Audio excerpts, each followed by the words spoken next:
The internet's a dangerous thing, and for people who want to put in the time and the effort to obtain information, there's plenty of information out there. Now, you can't always believe everything that you see and read and hear over the internet, but for the most part, statistical information is fairly accurate, obviously depending on the source.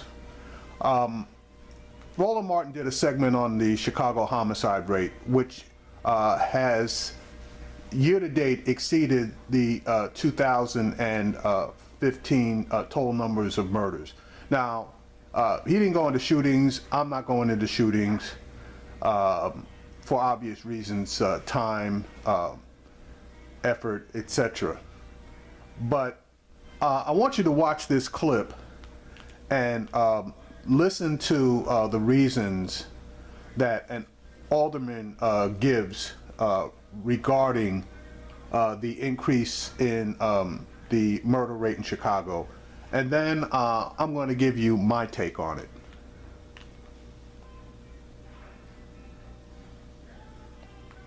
So we have 3 months left in 2016, but in Chicago, they have already surpassed their highest homicide rate in 2 decades.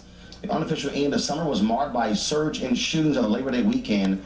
According to Chicago police, 65 people were shot over the weekend, 13 of those victims killed, sending the city's homicide rate to over 500 murders so far this year, 27 more than last year. Among the shootings Labor Day weekend, an 80-year-old retired preacher shot to death, and a man and his pregnant girlfriend both shot and rushed to surgery. I just held her, her head on my lap, just was talking to her, give her some comfort words, because I didn't want her to panic. Comes just days after the funeral for Nukia Aldrich, who was gunned down trying to register her 4 kids for school. She was a cousin of NBA star Dwayne Wade, who attended the services.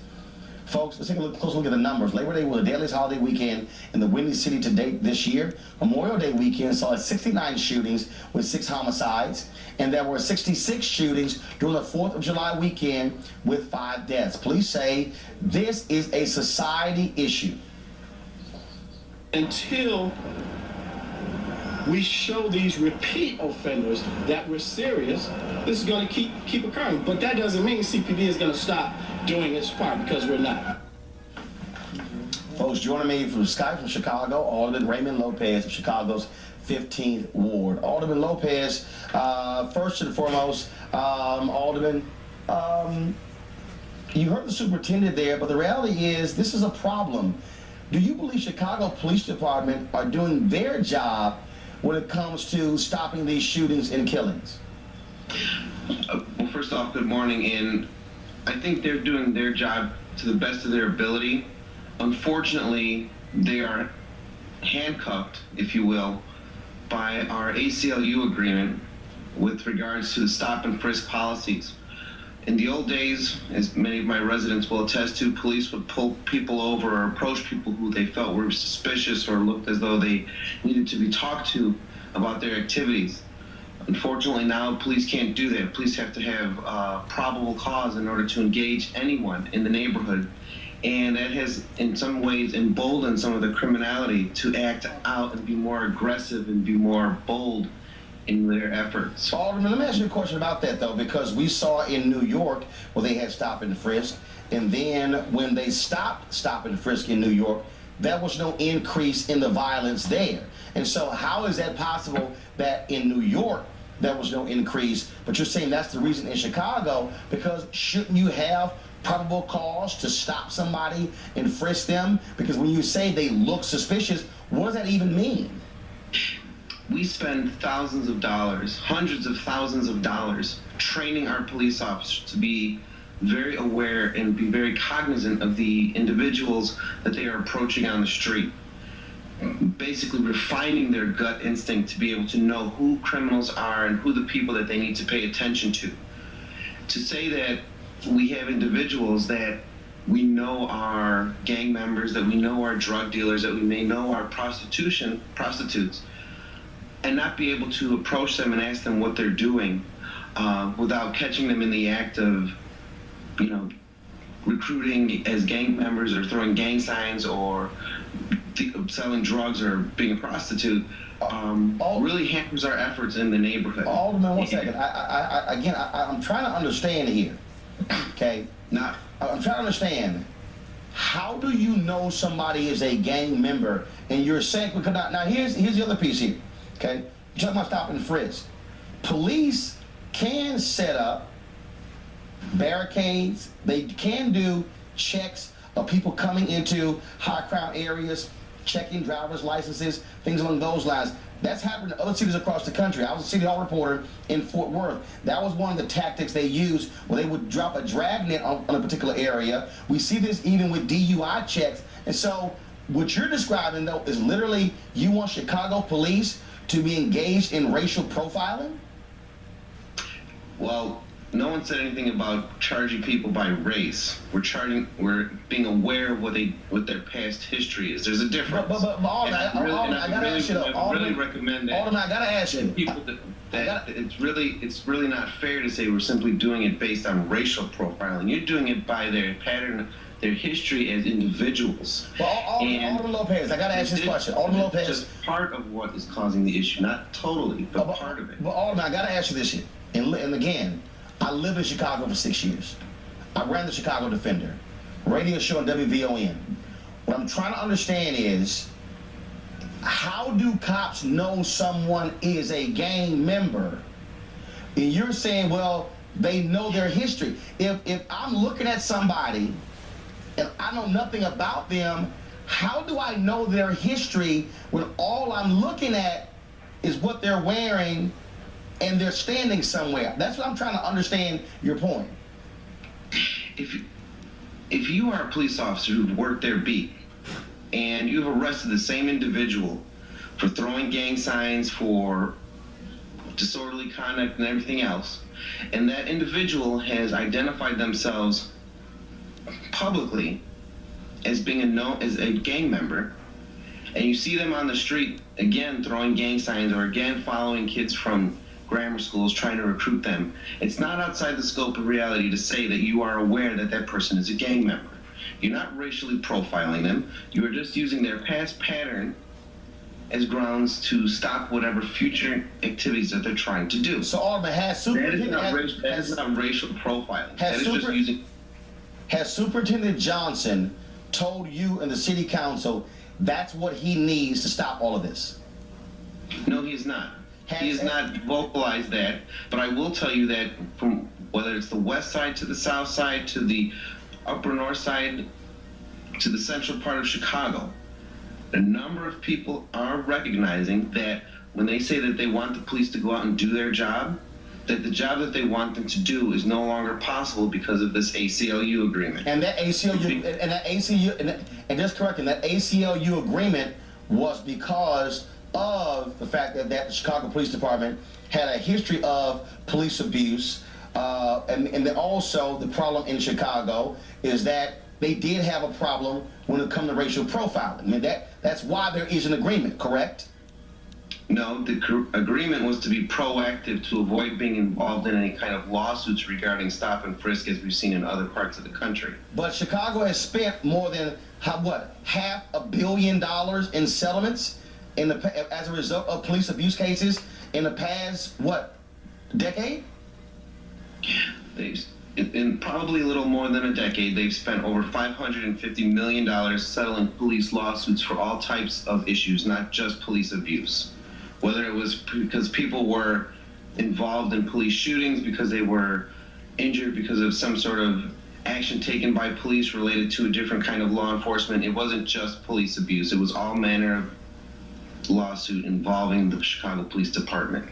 Okay. All right, Alderman Lopez. Well, again, one of the things that I'm waiting, I would love to hear the perspective from Superintendent Johnson as to what tools that he believes he needs when it comes to stopping crime there. But I do know from living there and talking to lots of different people there, they have a serious problem if you're talking about racial profiling there in the Windy City. Well, the only one talking about unfortunately, the only one talking about racial profiling is you, because actually, that's not true, sir.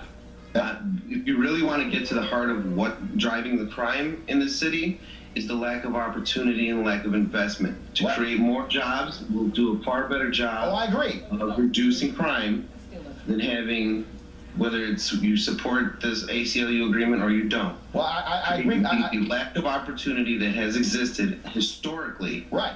for generations in certain segments of our city. Well, Addressing that will have a greater impact in reducing crime than anything that you and I are talking about right now. first of all, Alderman Lopez, I agree with that as somebody who's covered this story, but I can tell you right now, as somebody who's also talked to black aldermen in Chicago, they do have a concern with what you're talking about. If you're talking about racial profiling with Stop and Frisk, I know because I've actually talked to them, but I certainly appreciate it. We'll actually have them on the show as well to discuss this very issue. Thank you so very much. All right, let me stop right there before he jumps to the panel. Okay, Alderman Lopez isn't very well spoken, and he really kind of should have thought a bit more in his response. At the same time, Roland was the one who brought up the racial profiling. Okay, now let me give you some information that you may not be aware of. The murder rates in Chicago in 2013 were 503. The murder rates in Chicago in 2000 and, I'm sorry, the murder, let me start again. The murder rate in Chicago in 2012 was 503. The murder rate in Chicago in 2013 was 412, substantial drop. In 2014, the murder rate was 422, slight increase. In 2015, the murder rate jumped to 488, a pretty sizable increase. And year-to-date 2016, the murder rate is in excess of 500, and it is going to blow the murder rate out of the water this year. All right, those are the actual numbers. Now, let's address the stop and frisk. Chicago, like New York, had a very, very aggressive stop and frisk program. The alderman was incorrect when he said that it was the current policy is muted because of the ACLU agreement, which he claims was proactive because of the lawsuits. That's not true. Roland is correct when he stated that that stop and frisk program that they used to have before the ACLU agreement was primarily racially profile based, and out of those stop and frisk, they had a lot of problems as far as the officers being arbitrary in their utilization of the stop and frisk program. Okay. The ACLU came in February of, I believe it was February of this year. May have been prior to that, and it possibly was. And they reached an agreement because of lawsuits that were being filed. And actually, it was before February of this year. It was January of the preceding year. They reached a settlement with the city of Chicago, which required officers to file a 2-page report on every single stop and frisk that they made. Well, you can imagine what happened.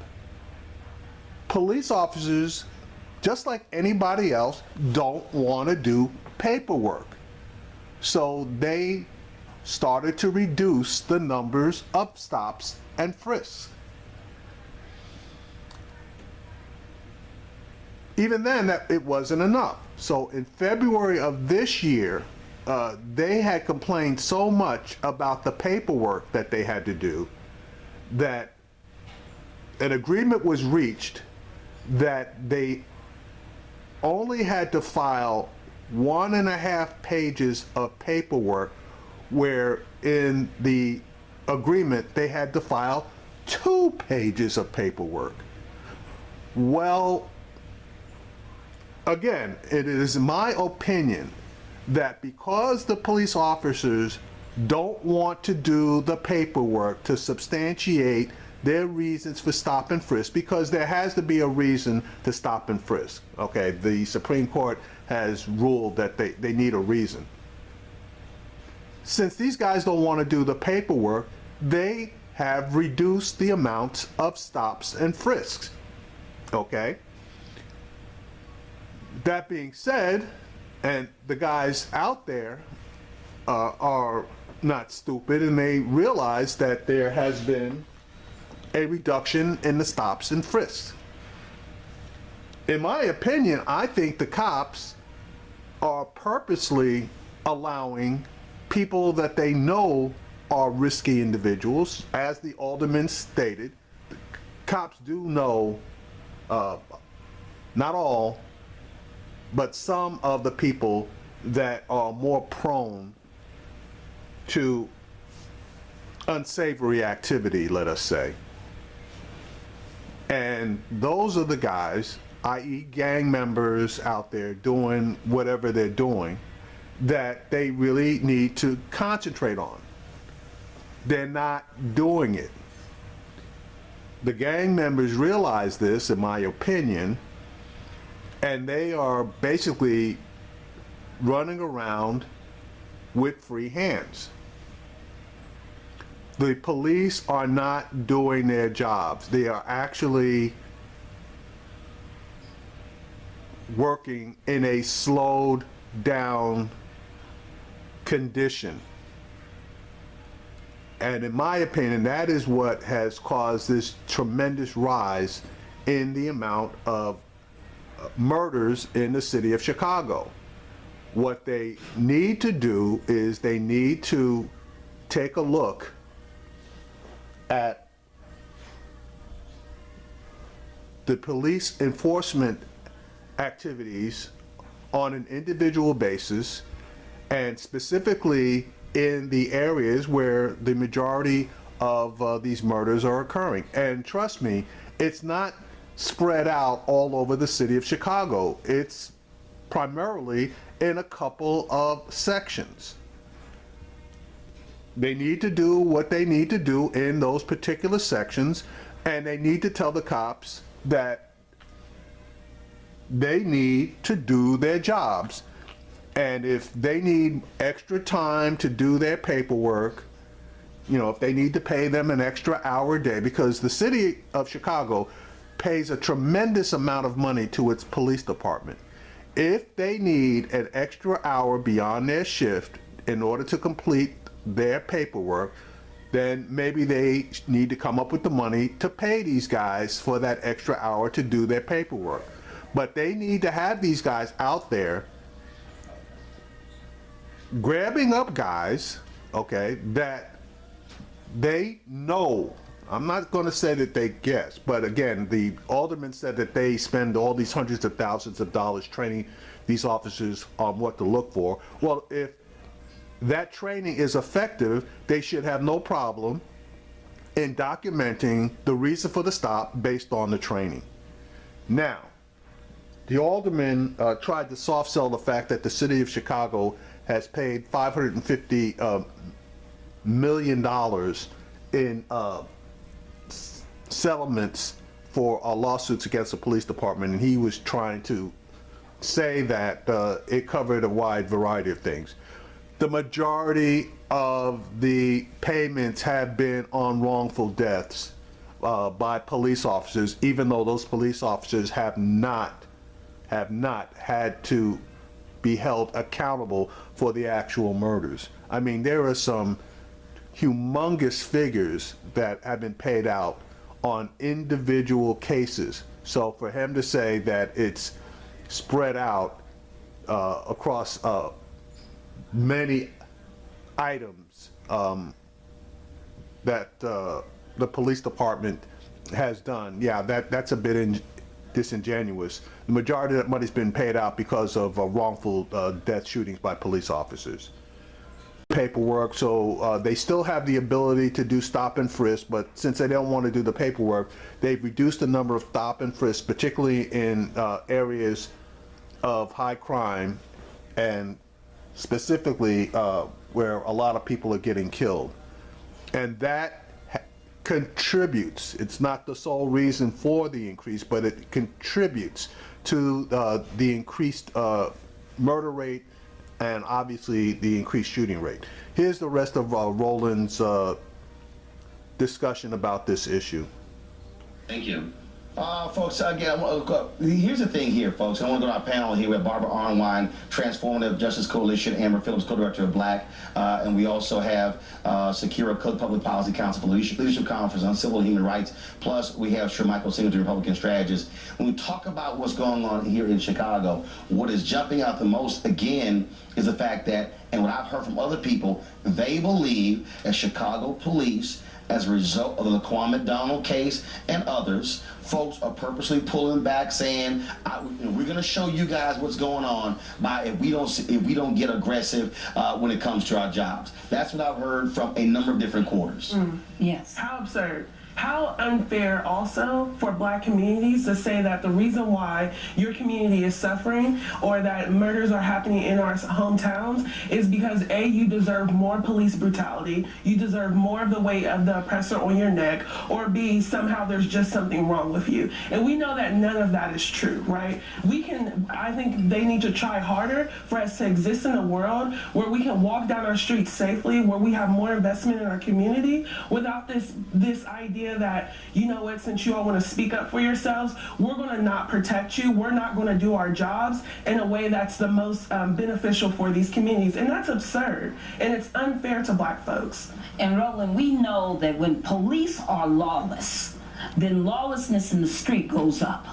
It is a direct mirror, a reflection of what they're seeing the police doing. The police in Chicago have been so lawless, everything from Holman Square, which I keep bringing up, to some 7,000 people held illegally in detention. Nobody's been held accountable for that to this date, to the Laquan McDonald shooting, to all of these issues. To blame the ACLU is absolutely disingenuous, and it is unlawful, and I really think that people need to be listening to this alderman and thinking about how you're going to vote. Sure, Michael, here's the deal. I know of police strategies where you can literally drop dragnets, where you can say in hotspot areas, you set up barricades, you check IDs, do things along those lines. The same thing for DUI. If your concern is in terms of, and if you know based upon stats, crime is taking place, let's say high incidents between Friday at 6 p.m. and Monday at 8 a.m., you can literally do that. Right. That's not stopping frisk. They did it in South Dallas. This way in Dallas, in Fort Worth, and many other cities. And it's been effective. I think it's quite clear, Roland, that there's a huge misunderstanding between the community and law enforcement. And I do think that what Amber and both panelists have stated is actually accurate. We have to figure out a way to, number one, I think, make sure that the community and the police have a better relationship, number one. I think the way the police interacts with the community is clearly wrong. I think there's some huge misunderstandings, what's lacking in the community. And I think once you begin to understand where the frustration comes from, the anger comes from, then you have law enforcement who's better able to deal with the community. Again, the reason I asked the alderman this question, if the superintendent is not the one telling you I need these tools, right, then that's what I'm listening to. Because I need to know from the police, okay, what do you think you need to actually make this, and that goes back to what I said. There's a huge misunderstanding, I think, from the alderman and others who probably share his perspective in regards to the community. And it was quite clear by his statements. Well, it's clear he's not talking to the community. I mean, here we're talking about Chicago, everyone. Illinois has the highest unemployment rate of African Americans in the country. Chicago itself has a 48% African American youth unemployment, and That same group is not even in school. What do you think is going to happen? We need to have a much better social policy and less for police terrorism. All right, folks, so hold tight 1 second. When we come back, a Ferguson activist, prominent activist. All right, so again, there's a lot of stuff that they can do to knock those numbers down. And in my opinion, I don't know if the commissioner is consciously doing it. Probably isn't, because he just got the job. So he should want to make himself look good by getting those numbers knocked down. But I think it's the rank and file, particularly those that have those particular wards and areas where the crime, the murder rate, now let's forget about the crime rate, but that would be helped as well. But where the murder rate is so high, that if they turn around and use aggressive tactics in those areas, and I'm not saying to brutalize people, etc., but if people become aware that the police are going to stop and frisk you, and they are going to have to file a report, and the police don't want to do that, that loosens things up. Now, the other thing that, the other reason why the police really want to cut back on that is, now, okay, since that agreement was made with the ACLU, whenever they stop and frisk someone, they have to give that person a receipt. How do you think the cops feel about that one?